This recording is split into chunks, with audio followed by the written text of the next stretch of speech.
Hello everybody. Before I start, I just want to say a massive thank you for all the well wishes that were sent my way while I was feeling poorly, and all I can do is apologise for the croakiness of this voiceover. But let's get into it. In many ways, the second series of revived Doctor Who was more important than the first. It needed to keep up the momentum of Series 1, while bedding in a brand new lead actor who would front the franchise for the next 4 years. It also introduced a whole new cast of actors to the Whoniverse, and 18 years on, where are they now? What have they been up to since 2006? Well, let's take a look, shall we? Now, before we dive in, I do just want to say that Elizabeth Sladen won't be featured in this list because unfortunately she did pass away in 2011. But she is, of course, an absolute legend, and we love her and we miss her dearly. But this list is only for actors who are still with us today. So let's kick things off with number 16, Zoe Womer.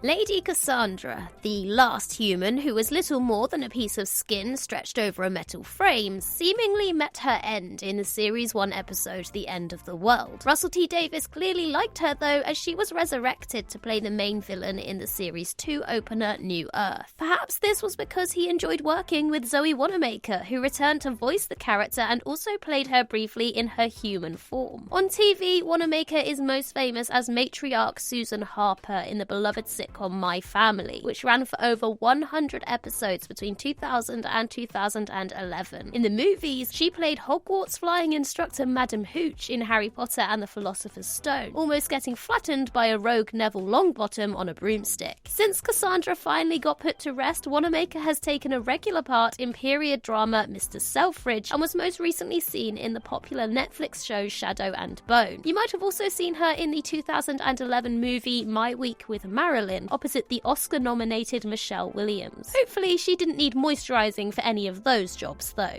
Number 15, Nina Sasanya.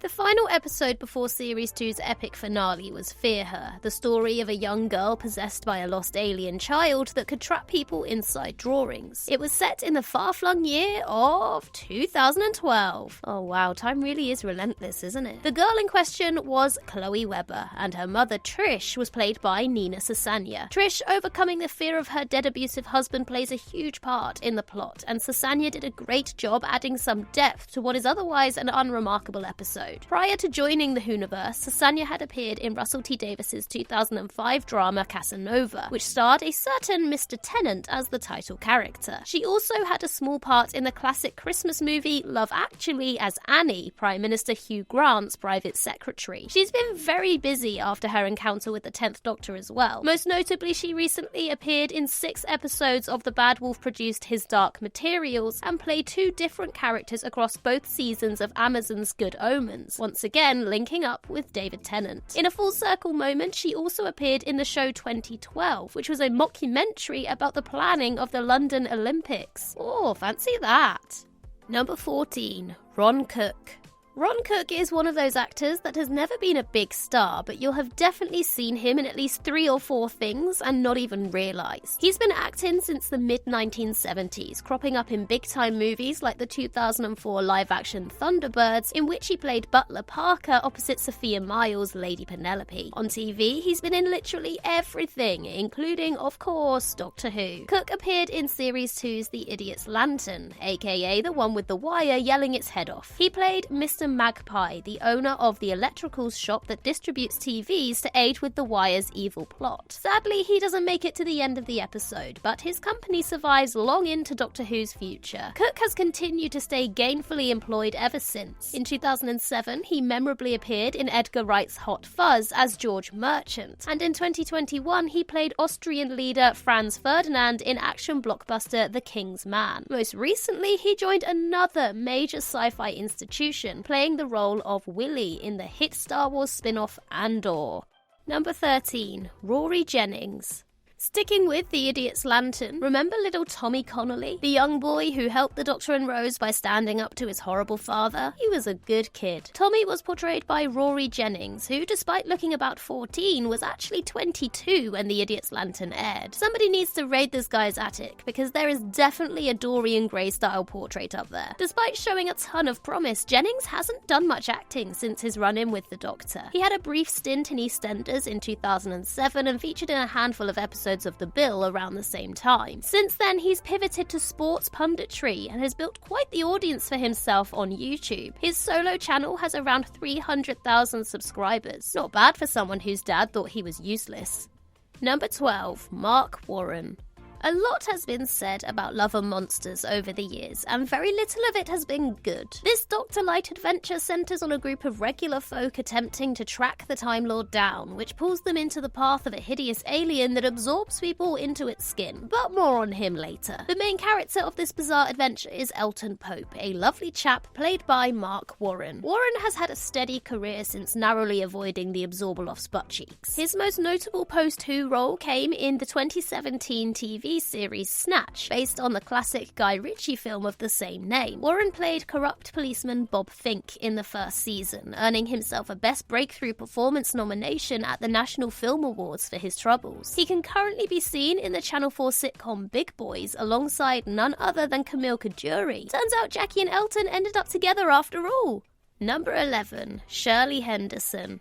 On his quest to find the Doctor, who he previously encountered as a child, Elton meets Ursula Blake, a very nice woman played by Shirley Henderson. The two quickly form a romantic bond, which ends with arguably the most disturbing moment in Doctor Who history, as Ursula has her face melded to a paving slab for all eternity. So, they lived happily ever after, sort of. Henderson is by far best known for her role as everyone's favourite toilet ghost, Moaning Myrtle, in the Harry Potter movies. But that's not the only major franchise she's appeared in over the years. In the mid-2010s, she starred in the hit movie Bridget Jones's Baby and T2 Trainspotting. But best of all, and we guarantee you would never have guessed this in a million years, she voiced the adorable alien Babu Frick in 2019's Star Wars The Rise of Skywalker. She returned to voice more members of this curious species in the third season of The Mandalorian and just about stole the whole show. No mean feat when you're sharing the screen with Baby Yoda. Number 10. Pauline Collins.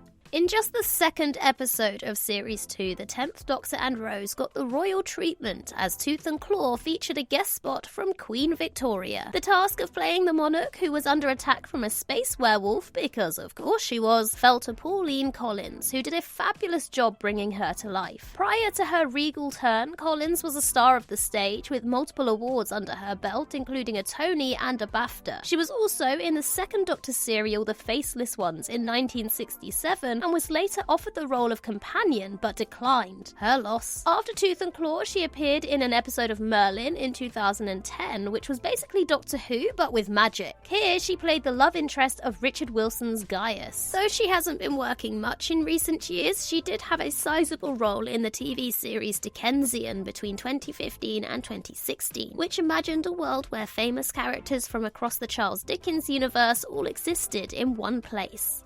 Number 9. Anthony Head.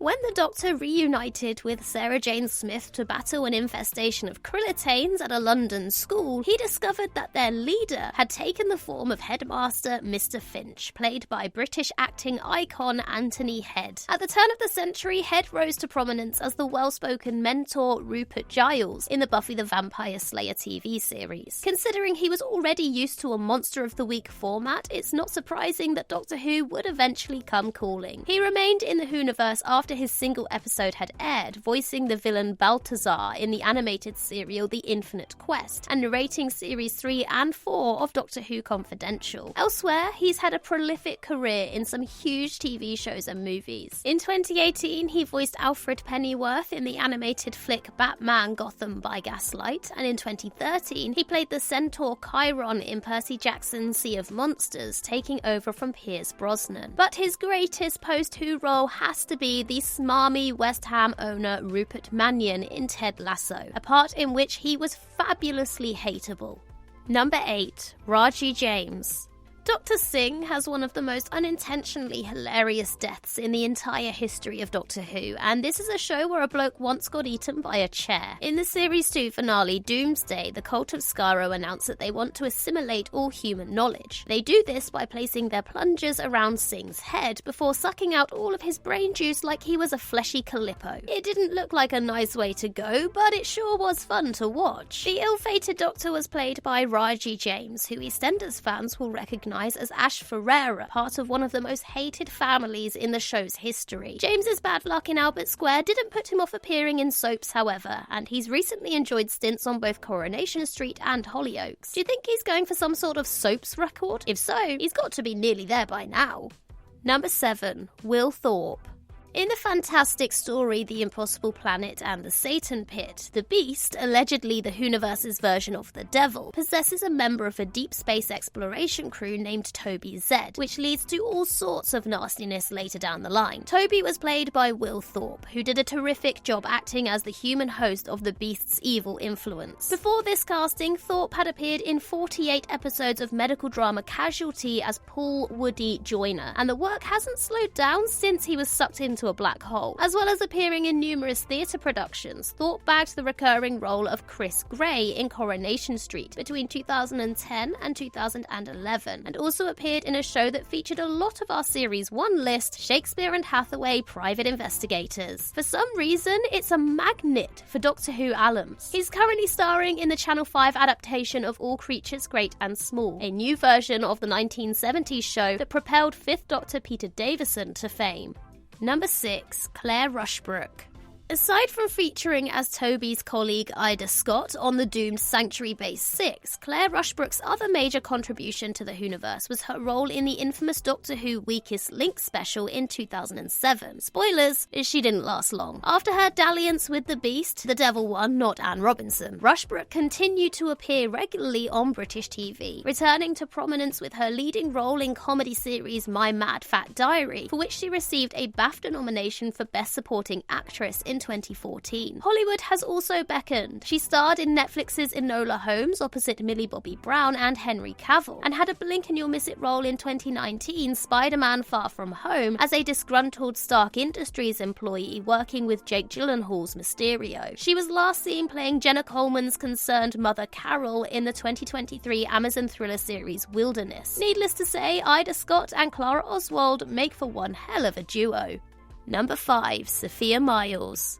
A firm fan favourite from Series 2 is the girl in the fireplace, where the Doctor becomes a regular presence in Madame de Pompadour's life via a time-travelling mantelpiece. Naturally, the Madame falls for the Time Lord, which Rose is completely fine with. Actress Sophia Miles was roundly praised for her performance, and since flirting with the universe's most eligible bachelor, who she actually dated in real life after making the episode together, was cast in the Hollywood action movie Outlander and Michael Bay's Explodathon Transformers Age of Extinction. On the small screen, Miles is most famous for her recurring role in Bad Wolf's A Discovery of Witches as the witch Rebecca Bishop. This gig saw her cross paths with another 10th Doctor love interest, River Song herself, Alex Kingston, who played Rebecca's sister, Sarah. Miles continues to work in television and recently appeared in A Very British Scandal in 2021, the follow-up to Russell T Davis's miniseries A Very English Scandal. Number 4. Peter Kay. Back to Love and Monsters now, for better or worse. As well as an unfortunate comment about a paving slab, this episode is memorable for its monster, the Absorbaloth, a creature that looked like it was designed by a child because, well, it actually was. This big green abomination was played by comedian Peter Kay, who also appeared as his human alter ego Victor Kennedy. Kay is one of the biggest stars in UK comedy history. His 2010 to 2011 tour sold a staggering 1.2 million tickets, a world record. Kay's career pre and post Who is pretty similar, a combination of popular tours and hit TV shows. Since 2006, his biggest hit on telly has been Peter Kay's Car Share, a sitcom about a pair of colleagues who drive to work together and their various interactions. It won him 2 BAFTA awards in 2016. Though his television appearances have become more infrequent in recent years, Kay remains a firm favourite of British comedy fans. After some time away, he announced his return to stand-up comedy in 2022 and is currently in the middle of a tour that will stretch into 2025. Number 3. Andrew Hayden Smith.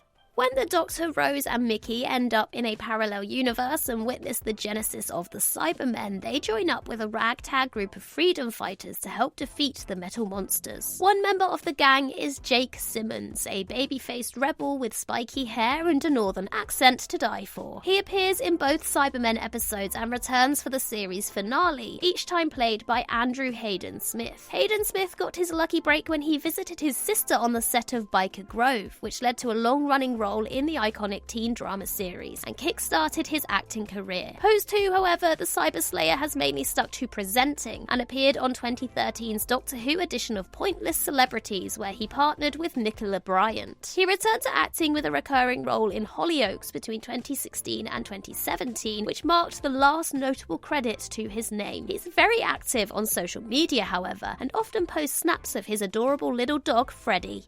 Number 2. Tracy Ann Oberman.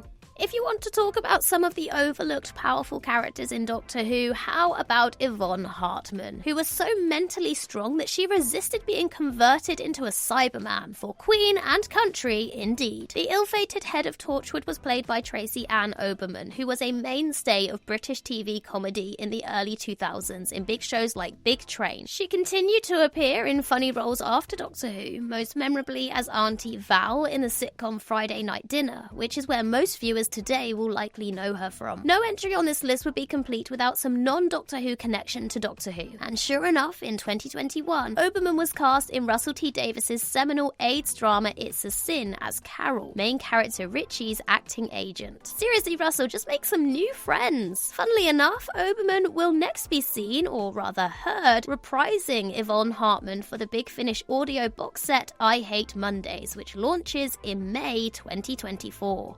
And number 1, David Tennant.